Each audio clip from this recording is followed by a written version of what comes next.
Reka nongere nkwifurize kugubwa neza aho uri mu bice bitandukanye by'isi. Reka nizere yuko amahoro y'Imana akomeje kubana nawe. Inkuru itugezeho aka kanya rero nuko agapfukamunwa mu Rwanda karangije gukurwaho, ntabwo kakiri itegeko. Ubu ngubu ushatse wakambara cyangwa ukakareka.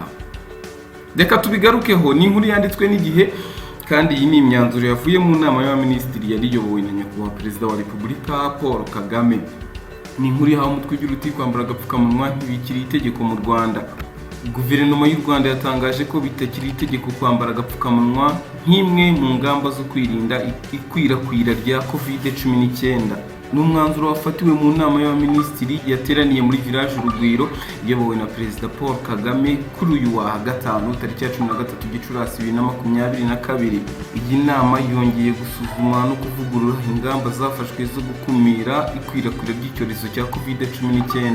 Igira iti ingamba zisanzweho zizakomeza gukurikizwa kandi zizongere kuvugururwa mu gihe cy'ukwezi kumwe hashingiwe ku isesengura ry'inzego z'ubuzima. Imwe mu ngamba zikomeye zakuweho n'ijyanye no kwambara agapfukamunwa. Igira iti ntibikiri itegeko kwambara agapfukamunwa, icyakora abantu barashishikarizwa kwambara agapfukamunwa igihe bari ahantu hafunganye kandi hahurira abantu benshi. Abaturage barakangurirwa kandi gukomeza kwipimisha kenshi no kubahiriza ingamba zo kwirinda COVID-19.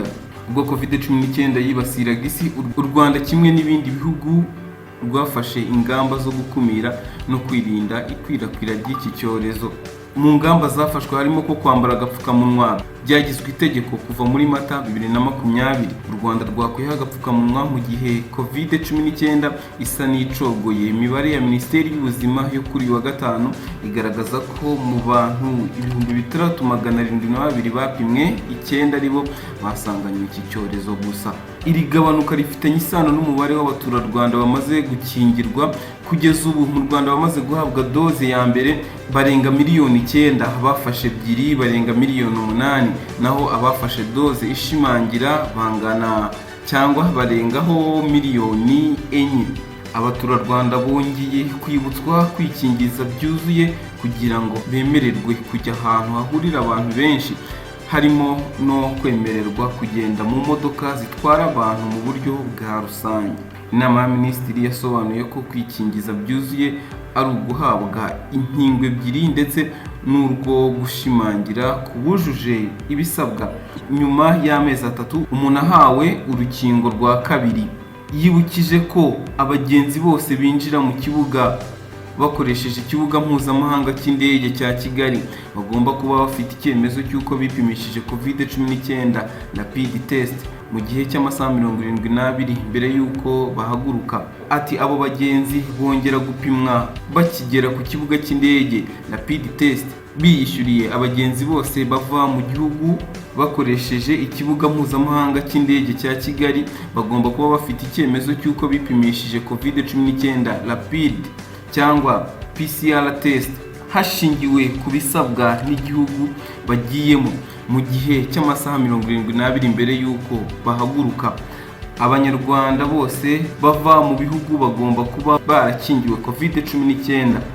U Rwanda rwafashe icyemezo cyo gukuraho kwambara agapfukamunwa nk'itegeko nyuma y'ibindi bihugu birimo Amerika, Ghana, Ireland n'Ubufaransa. Ngayo nguko u Rwanda mu rukiko rw'ibanze rwa Kagarama mu karere ka Kicukiro mu mujyi wa Kigali ejo urubanza rwa Dieudonné Ishimwe wateguraga Miss Rwanda rwashyizwe mu muhezo nyuma yo kugaragaza impungenge ku mutekano w'abatangabuhamya.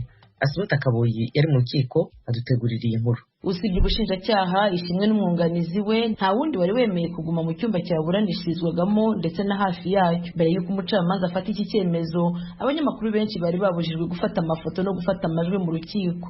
Baba abanyamakuru cyangwa abaturage benshi bari bageze mu cyumba cy'iburanisha, ibyicaro bari bahawe ntibabitinzemo, ahubwo umushinjacyaha yahise agaragaza ko bifuza ko urubanza rwakomereza mu muhezo. umushinjacyaha yavuze ko yifuza ko uru rubanza rubera mu muhezo ku mpamvu yise iz'imbonezabupfura n'impamvu z'umutekano w'abarega n'abatangabuhamya bari muri uru rubanza. Ni icyifuzo cyakiriwe nabi n'uregwa Ishimwe ndetse n'umwunganizi we yahise asaba ijambo, urukiko asobanura ko we yifuza ko urubanza rwabera mu ruhame ukuri kukajya ahagaragara. Yabwiye urukiko ko urubanza rwe atari urwa politike, ko nta mpamvu yo kumuburanishiriza mu muhezo. Umucamanza yahise amuca mu ijambo amusaba gusa gusobanura ku busabe bw'ubushinjacyaha bwifuza umuhezo. Ishimwe yumvikanishije ko ibyo ashinjwa byashyizwe ku karubanda, ko yavuzwe cyane mu itangazamakuru, ko bikwiye ko ababyumvise bakurikirana urubanza bakamenya uko byagenze. Ishimwe yagaragaje ko atabona impamvu abamurega bakwifuza kujya mu muhezo, kandi ko uwo muhezo uramutse ukenewe wakwifuzwa nawe uregwa.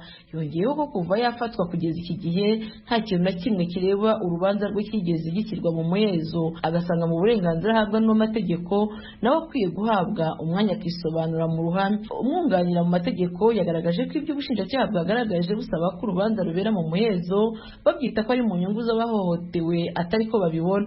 Yasabye ko urubanza rutabera mu muhezo kubera impamvu ubushinjacyaha butanga ko nta shingiro zikwiye guhabwa kuko yunganira n'ubundi afunze.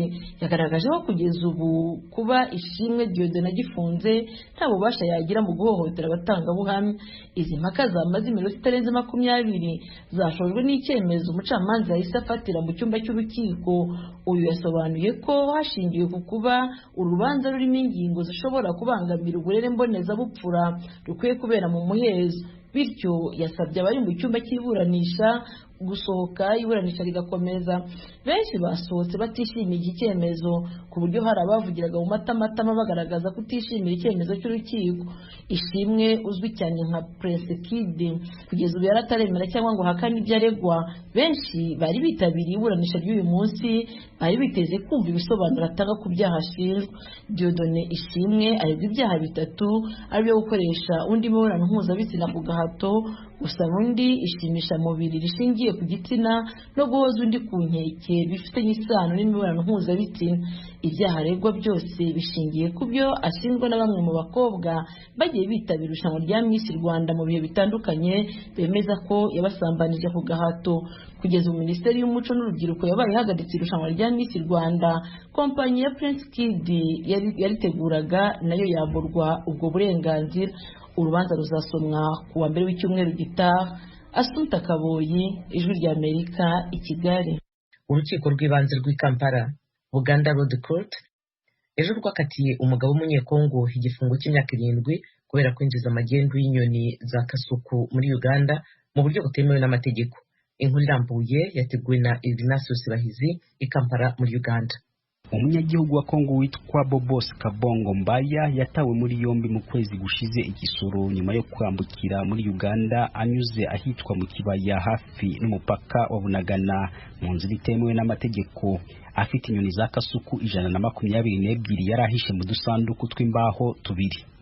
Umucamanza Gladys Kamasanyu yavuze ko bwana Kabongo Mbaya ahamwe n'icyaha cyo kwambutsa mu mahanga inyoni zo mu gasozi no gutunga ubwoko bw'inyamaswa zirindwa binyuranyije n'itegeko rireba ibijyanye n'inyamaswa muri Uganda rya 2019.